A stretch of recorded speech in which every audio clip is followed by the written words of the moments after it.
नमस्कार मित्रांनो आणि मैत्रिणींनो. नैसर्गिक उपचार मराठी या आपल्या आवडत्या चॅनलमध्ये तुमचं मनपूर्वक स्वागत आहे. सर्वप्रथम आमच्या मागील व्हिडिओंना तुम्ही दिलेल्या प्रेमासाठी, विश्वासासाठी आणि भरभरून पाठिंब्यासाठी मी तुमची मनापासून आभारी आहे. तुमच्या प्रत्येक लाईक, कमेंट आणि शेअरमुळे आम्हाला नवीन आणि उपयुक्त माहिती तुमच्यापर्यंत पोहोचवण्याची प्रेरणा मिळते. आजच्या या विशेष व्हिडिओमध्ये आपण अशा एका अत्यंत महत्त्वाच्या विषयाबद्दल जाणून घेणार आहोत, ज्यांचा थेट संबंध आपल्या शरीराच्या आरोग्याशी, दैनंदिन कार्यक्षमतेशी आणि जीवनाशी गुंतवणीशी आहे. हा विषय आहे शरीरातील नसांच्या आरोग्य आणि नसांच्या कमकुवतपणामुळे निर्माण होणाऱ्या समस्या. मित्रांनो, आपल्या शरीरामध्ये लाखो सूक्ष्म नसांचे जाळे पसरलेले असते. या नसांना वैद्यकीय भाषेत नर्व्हस सिस्टीम असे म्हटले जाते. शरीरातील प्रत्येक हालचाल, प्रत्येक संवेदना, हात-पायांची कार्यक्षमता, मेंदूपासून शरीराची विविध अवयवांपर्यंत पोहोचवणारे संदेश आणि शरीरातील अनेक महत्त्वाच्या क्रिया या नसांच्या माध्यमातून नियंत्रित केल्या जातात. जेव्हा या नसांचे आरोग्य चांगले असते, तेव्हा शरीरातील विविध अवयवांमध्ये सामान्य योग्य स्नायू योग्य पोषण मिळते आणि व्यक्तीला उत्साही, सक्रिय व निरोगी वाटते. परंतु जशी या नसांची कार्यक्षमता कमी होऊ लागते, तसे शरीरात अनेक लक्षणे हळूहळू दिसू लागतात. सुरुवातीला ही लक्षणे अगदी किरकोळ वाटू लागतात. अनेक लोक त्याकडे दुर्लक्ष करतात, परंतु कालांतराने ही समस्या गंभीर रूप धारण करू शकते. म्हणूनच नसांच्या आरोग्याबाबत जागरूक राहणे अत्यंत आवश्यक आहे. आजच्या व्हिडिओमध्ये मी तुम्हाला एक सोपा, घरगुती आणि अनेक लोकांना उपयुक्त ठरलेला उपाय सांगणार आहे, जे नसांना बळकट करण्यास, शरीरातील कमजोरी कमी करण्यास आणि रक्ताभिसरण सुधारण्यास मदत करू शकतो. मात्र हा उपाय सांगण्यापूर्वी नसांच्या कमकुवतपणाची काही महत्त्वाची लक्षणे समजून घेणे गरजेचे आहे. त्यामुळे माझी तुम्हाला नम्र विनंती आहे की हा व्हिडिओ शेवटपर्यंत नक्की पहा, कारण सुरुवातीला साधी वाटणारी माहिती पुढे जाऊन तुमचा किंवा तुमच्या कुटुंबातील एखाद्या व्यक्तीच्या आरोग्यासाठी अत्यंत फायदेशीर ठरू शकते. मित्रांनो, सर्वात मोठी अडचण म्हणजे अनेक वेळा नसांची कमजोरी हळूहळू वाढत जाते आणि त्यांची जाणीव होत नाही. शरीर सतत काही संकेत देत असतं, परंतु आपण ते संकेत ओळखत नाही. जेव्हा समस्या अधिक वाढते, तेव्हाच आपण डॉक्टरांचा सल्ला घेण्याचा विचार करतो. नसांच्या कमकुवतपणामुळे काही लोकांना हात किंवा पायांमध्ये सतत वेदना जाणवू लागतात. काहींना जळजळ होण्याची समस्या निर्माण होते, अनेकांना हात-पाय शून्य पडल्यासारखे वाटते, तर काही लोकांना वारंवार मुंग्या येणे, झिंझिण्या येणे किंवा सुई टोचल्यासारखे संवेदना जाणवतात. विशेष रात्रीच्या वेळी किंवा बराच वेळ एका जागी बसल्यानंतर ही लक्षणे अधिक जाणवू शकतात. काही लोकांना चालताना पाय जड वाटतात, तर काहींना हातामध्ये कमकुवतपणा जाणवतो. अशा परिस्थितीत दैनंदिन कामे करणेही कठीण होऊ शकते. वैद्यकीय भाषेत नसांमध्ये होणाऱ्या या वेदनांना नर्व्ह पेन असे म्हटले जाते. ही समस्या केवळ वृद्धांनाच होते असे नाही, तर आजच्या बदललेल्या जीवनशैलीमुळे तरुणांमध्येही ती मोठ्या प्रमाणात दिसून येत आहे. चुकीचा आहार, ताण, तणाव, झोपेची कमतरता, मधुमेह, जीवनसत्वाची कमतरता आणि शारीरिक हालचालीचा अभाव ही त्यामागील काही प्रमुख कारणे आहेत. पण काळजी करू नका, पुढे आपण अशा एक सोप्या घरगुती उपायांबद्दल जाणून घेणार आहोत जो नसांच्या आरोग्यासाठी फायदेशीर ठरू शकतो. तसेच कोणती जीवनसत्वे नसांसाठी आवश्यक आहेत, कोणत्या सवयी टाळायला हव्यात आणि नसांना नैसर्गिकरित्या मजबूत करण्यासाठी कोणते उपाय करावेत याची सविस्तर माहिती जाणून घेणार आहोत. म्हणून व्हिडिओ शेवटपर्यंत नक्की पहा, कारण पुढील माहिती तुमच्यासाठी अत्यंत महत्त्वाची ठरणार आहे. मी तुम्हाला अतिशय सोप्या भाषेत सविस्तर माहिती देणार आहे की नसांमध्ये वेदना नेमक्या का होतात, शरीरात रक्तप्रवाहात अडथळे का निर्माण होतात आणि काही नैसर्गिक उपाय, योग्य आहार व चांगल्या जीवनशैलीच्या मदतीने या समस्यावर कशी मात करता येऊ शकते. पुढे जाण्यापूर्वी मला कमेंटमध्ये नक्की सांगा की तुम्ही हा व्हिडिओ महाराष्ट्रातील कोणत्या जिल्ह्यातून पाहत आहात. तुम्ही पुणे, नागपूर, छत्रपती संभाजीनगर, नाशिक, कोल्हापूर, लातूर, सोलापूर, सातारा किंवा अमरावती यापैकी कोणत्या भागातून आमच्याशी जोडलेले आहात. मी तुमच्या प्रतिक्रिया नेहमी वाचते आणि तुमच्या कमेंट्सची आतुरतेने वाट पाहत असते. आता सर्वात महत्त्वाचा प्रश्न समजून घेऊया, नसांची कमजोरी नेमकी का निर्माण होते. मित्रांनो, नसाच्या कमकुवतपणामागे अनेक कारणे असू शकतात. त्यापैकी सर्वात सामान्य कारण म्हणजे मधुमेह अर्थात डायबिटीज. जेव्हा रक्तातील साखरेचे प्रमाण दीर्घकाळ वाढलेले राहते, तेव्हा त्यांचा परिणाम शरीरातील सूक्ष्म नसावर होऊ लागतो. हळूहळू या नसांची कार्यक्षमता कमी होते आणि विविध प्रकारच्या तक्रारी सुरू होतात. दुसरे महत्त्वाचे कारण म्हणजे उच्च रक्तदाब. सतत वाढलेला रक्तदाब रक्तवाहिन्यांवर ताण निर्माण करतो, यामुळे रक्तभिसरणावर परिणाम होतो आणि नसांपर्यंत योग्य प्रमाणात पोषण व ऑक्सिजन पोहोचण्यात अडथळे येऊ शकतात. तिसरे कारण म्हणजे रक्तवाहिन्यांमध्ये चरबीचे साचणे. जेव्हा धमन्यांच्या आतील भिंतीवर चरबी, कोलेस्ट्रॉल आणि इतर घटक जमा होतात, तेव्हा रक्तप्रवाह हळूहळू कमी होऊ शकतो. याचा परिणाम नसांच्या आरोग्यावरही होतो. याशिवाय काही वेळा शरीरात झालेला व्हायरल किंवा बॅक्टेरियल संसर्गामुळेही नसांवर परिणाम होऊ शकतो. काही लोकांमध्ये व्यक्तींमध्ये हार्मोन्सचे असंतुलित, दीर्घकालीन ताण, तणाव, झोपेची कमतरता आणि चुकीच्या जीवनशैलीमुळेही नसांची ताकद कमी होऊ जाते. तसेच मूत्रपिंड किंवा यकृत योग्य प्रकारे कार्य करत नसल्यास शरीरातील अनावश्यक व हानिकारक पदार्थ बाहेर टाकण्याची प्रक्रिया मंदावू शकते.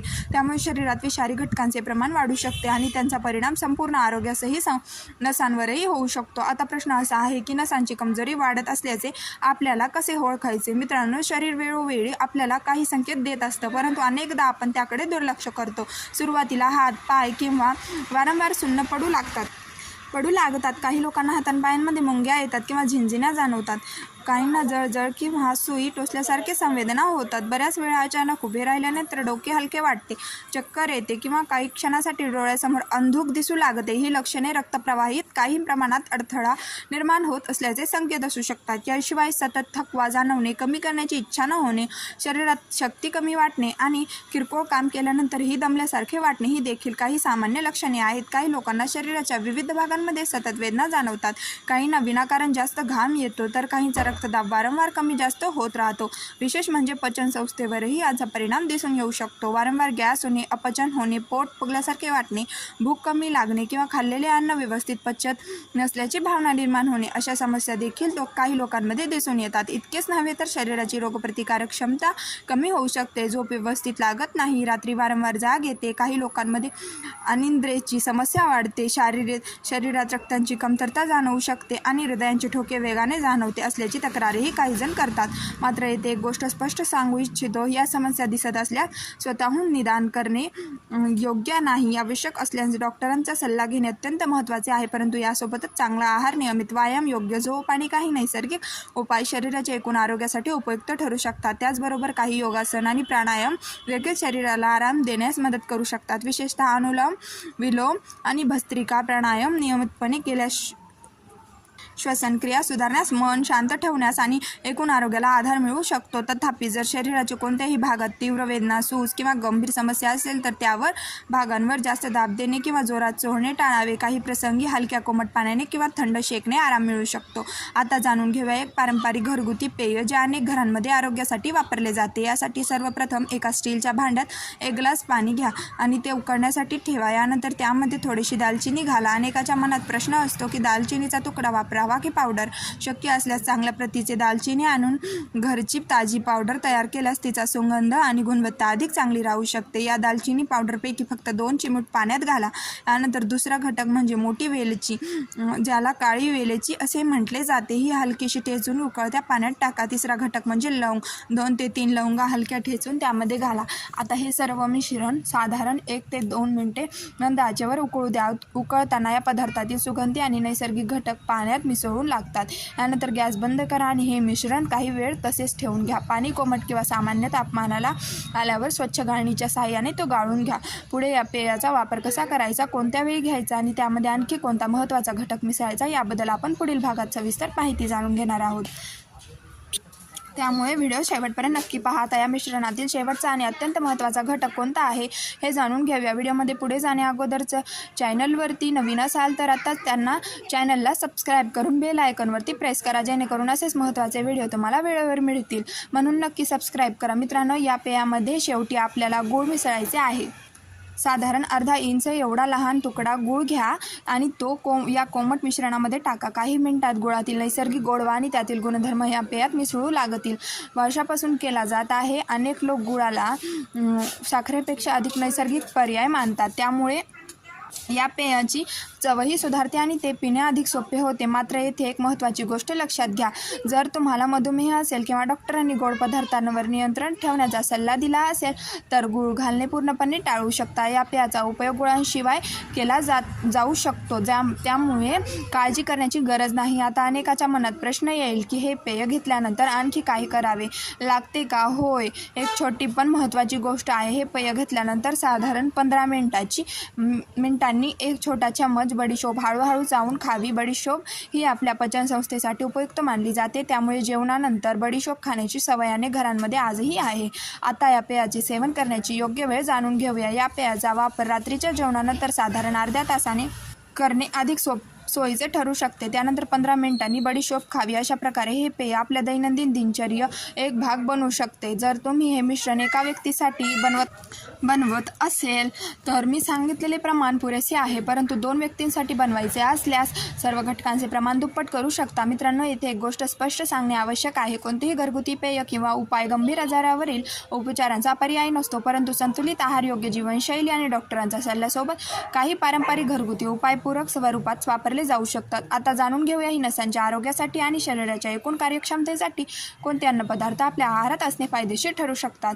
आजच्या धावपळीच्या जीवनात अनेक वेळा आपला आहार अपुरा किंवा संतुलित राहतो, त्यामुळे शरीराला आवश्यक असलेली सर्व पोषक तत्वे पुरेशा प्रमाणात मिळत नाहीत. अशा परिस्थितीत काही पोषक अन्नपदार्थ आपल्या आहारात समाविष्ट करणे फायदेशीर ठरू शकते. सर्वप्रथम नाव येते आळशीच्या बियांचे. आळशीमध्ये ओमेगा 3 फॅटी ॲसिड्सही अनेक उपयुक्त घटक आढळतात. अनेक लोक आळशी भाजून त्यांची पूड करून वापरतात. काही जण त्या पाण्यात भिजवूनही घेतात. संतुलित प्रमाणात आळशीचा वापर केल्यास शरीराला विविध पोषक घटक मिळण्यास मदत होऊ शकते. दुसरा महत्त्वाचा पदार्थ म्हणजे चिया बिया. चिया बियांमध्ये फायबर, खनिजे आणि विविध पोषक घटक आढळतात. अनेक लोक त्या पाण्यात भिजवून किंवा दूध, समृद्धी अथवा इतर पदार्थांमध्ये मिसळून खातात. उन्हाळ्यातही त्याचा वापर मोठ्या प्रमाणावर केला जातो. याशिवाय हिरव्या पालेभाज्या, मोड आलेली कडधान्य, सुका मेवा, ताजी फळे, पुरेसे पाणी आणि संतुलित आहार यांनाही तितकेच महत्त्व आहे. शरीर निरोगी ठेवण्यासाठी कोणताही एक पदार्थ जादू करू शकत नाही. योग्य आहार, नियमित व्यायाम, पुरेशी झोप आणि तणाव नियंत्रण या सर्व गोष्टी एकत्रितपणे महत्त्वाच्या असतात. मित्रांनो, आजच्या या व्हिडिओमध्ये आपण नसाच्या कमकुवतपणाची सभावक करणे, त्यांची काही सामान्य लक्षणे, जीवनशैलीतील सुधारणा, योग्य प्राणायामाचे महत्त्व आणि एक पारंपरिक घरगुती पेय याबद्दल सविस्तर माहिती जाणून घेतली. मला आशा आहे की ही माहिती तुम्हाला उपयुक्त वाटली असेल. जर हा व्हिडिओ तुम्हाला आवडला असेल तर त्याला एक लाईक नक्की करा. ही माहिती तुमच्या मित्रमैत्रिणींना आणि कुटुंबातील सदस्यांना शेअर करा, कारण आरोग्यविषयक योग्य माहिती अनेकांच्या उपयोगी पडू शकते. आणि हो, नैसर्गिक उपचार मराठी या आपल्या अन्य चॅनलला सबस्क्राईब करायला विसरू नका, कारण अशाच आरोग्यविषयक आयुर्वेदिक घरगुती उपाय आणि निरोगी जीवनशैलीशी संबंधित उपयुक्त माहिती आम्ही तुमच्यापर्यंत सातत्याने घेऊन येत असतो. तुम्ही हा व्हिडिओ महाराष्ट्रातील कोणत्या जिल्ह्यातून पाहिला हे कमेंटमध्ये नक्की सांगा. तुमची प्रतिक्रिया आम्हाला पुढील व्हिडिओ अधिक चांगले बनवण्यासाठी प्रेरणा देते. तोपर्यंत स्वतःची आणि आपल्या कुटुंबाची काळजी घ्या. धन्यवाद. महत्त्वाची सूचना, या व्हिडिओमधील माहिती ही सामान्य आरोग्यविषयक माहितीसाठी आहे. कोणत्याही गंभीर किंवा दीर्घकालीन आरोग्य समस्या असल्यास डॉक्टरांचा सल्ला घेणं आवश्यक आहे.